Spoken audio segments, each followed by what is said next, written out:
In this guide, I'll show you how to fix Apple Intelligence or Siri getting stuck on the waitlist status on iOS 27 or later. Before we get started, make sure to like this video and subscribe to the channel with notifications turned on. It really helps support the channel and lets us know you want more tutorials like this. If you have any questions, feel free to leave them in the comments below. I'll do my best to respond. Step 1. Update your iPhone.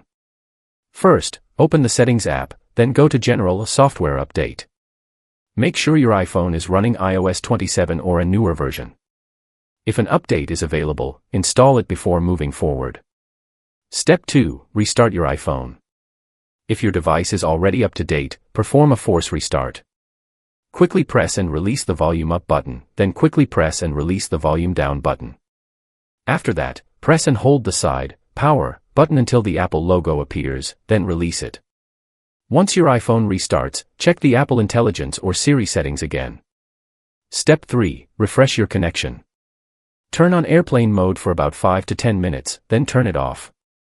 Reconnect to Wi-Fi or mobile data and check if the waitlist status has updated. Step 4. Check available storage. Go to Settings, General, iPhone Storage and make sure you have enough free space. If your storage is almost full, delete any apps, photos, or files you no longer need. Step 5. Be patient.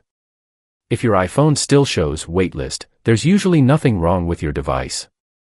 Apple may still be processing your request, and approval can take anywhere from a few hours to several days. That's everything you need to know. If this guide helped you, don't forget to like the video and subscribe for more helpful tutorials.